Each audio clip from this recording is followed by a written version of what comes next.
अस्सलाम वालेकुम। अगर आपका कोई दुश्मन है जिसे आप बर्बाद करना चाहते हैं, बीमार करना चाहते हैं, तो आज आपको जो मैं अमल बता रहा हूँ, अगर आप मेरे बताए गए तरीके से इसको करते हैं तो आपका दुश्मन देखते ही देखते कुछ ही दिनों के अंदर बीमार होकर बर्बाद हो जाएगा। ये वो अमल है कि इसके करने से आपका दुश्मन ऐसी बीमारी में मुब्तला हो जाएगा कि वो कुछ ही दिनों के अंदर चरपाई पर आ जाएगा और ऐसा बर्बाद होगा कि दोबारा किसी से दुश्मनी नहीं करेगा। लेकिन एक शर्त है इस अमल को करने के लिए। वो शर्त ये है कि अगर आपका हक बनता हो कि आप किसी को बीमार व बर्बाद करें तो तब इस अमल को कीजिएगा। बिला वजह आप इस अमल का इस्तेमाल करके किसी को वसीयत में अगर मुब्तला करेंगे तो उससे होने वाले गुनाह के आप खुद जिम्मेदार हैं, मैं बरी जिम्मा होऊंगा। हाँ, अगर आपका दुश्मन आपकी इज्जत का दुश्मन है, आपकी जान का दुश्मन है, आपके माल का दुश्मन है, तो तब आप इस अमल का इस्तेमाल कर सकते हैं। तो वक्त का ज़िया किए बगैर चलते हैं इस अमल के तरीक़ेकार की तरफ। ये जो तावीज़ आप अपनी स्क्रीन के ऊपर देख रहे हैं, इस तावीज़ को आपने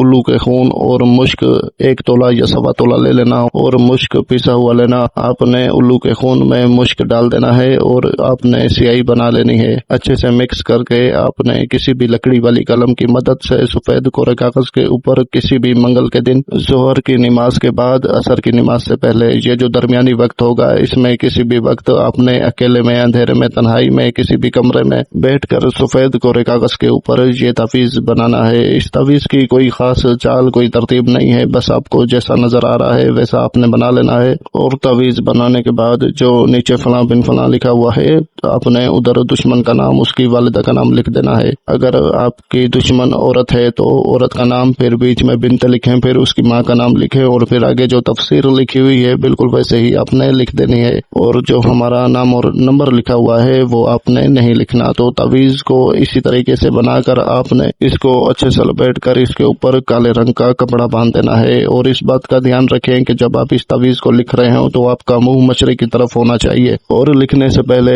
11 मरतबा आयतुल कुर्सी पढ़ के खुद के ऊपर दम करें। आयतुल कुर्सी बतौर हिफाजत बताई जा रही है, बाकी इस अमल में कोई किसी किस्म का डर खौफ नहीं है, ना ही इस अमल में कोई जिन का बच्चा निकल के आके आपको डराएगा। बिल्कुल रिलैक्स होके करें, सुकून से करें, नीयत से अच्छी से करें, यकीन के साथ करें, तो आपका काम आप खुद ही कर सकते हैं। किसी के पास जाने की जरूरत नहीं है, हमारे पास भी आने की जरूरत नहीं है। आप ये अमल करें। अगर आपके दुश्मन का मसला है तो मैं 100 या 200 बार गारंटी दूंगा कि आपका काम कुछ 10 दिन से पहले पहले हो जाएगा। कुछ दिन तो छोड़ें, 10 दिन से पहले पहले होगा, ये मेरा वादा है आपके साथ। लेकिन जैसे मैं बता रहा हूँ बिल्कुल वैसे ही करना, पूरी मेहनत के साथ करना, दिमाग के साथ करना, बेवकूफियां मत करना अपनी तरफ से, वरना अमल गलत होगा तो आपका काम नहीं होगा, आपका वक्त और पैसा दोनों बर्बाद हो जाएगा। तो जैसा बताया जाए बिल्कुल ऐन मुताबिक वैसा करें, कोई रद्द बदल नहीं होगा। तो आपने तावीज़ बनाने के बाद करना यह है कि इस तावीज़ को मंगल के दिन जब आप बनाएंगे, काले कपड़े में लपेटेंगे, उसके बाद आपने इस तावीज़ को अपने पास रख देना है संभाल के। मगरिब होने का इंतजार करें। मगरिब की नमाज के बाद और ईशा की नमाज से पहले पहले आपने इस तावीज़ को ले जाकर कब्रिस्तान में दफन कर देना है। कब्र के पास दफन नहीं करना। और जब दफन कर लें तो पीछे मुड़ के बिल्कुल ना देखें। तो देखेंगे कि ये सारा अमल इसी तरतीब के साथ अगर करेंगे तो आपका काम 10 दिनों से पहले पहले हो जाएगा। आपका दुश्मन बीमार भी हो जाएगा और आपका दुश्मन बर्बाद भी हो जाएगा। तो उम्मीद है आपको सारी बात समझ आ गई होगी। अगर बीच में किसी बात की समझ नहीं आती तो इसी वीडियो के कमेंट सेक्शन में कमेंट करके पूछ सकते हैं, गलती की कोई गुंजाइश नहीं है। और अगर हमसे अपने किसी मसले के ऊपर बात करनी हो तो जो हमारा नंबर तावीज़ के ऊपर लिखा हुआ है उसके ऊपर व्हाट्सएप बना हुआ है, मैसेज कर लें। कॉल पर कॉल मत करें, जैसे ही फुर्सत मिलेगी आपको खुद कॉल का कहेंगे और आपका मसला सुन के आपकी रहनुमाई करेंगे।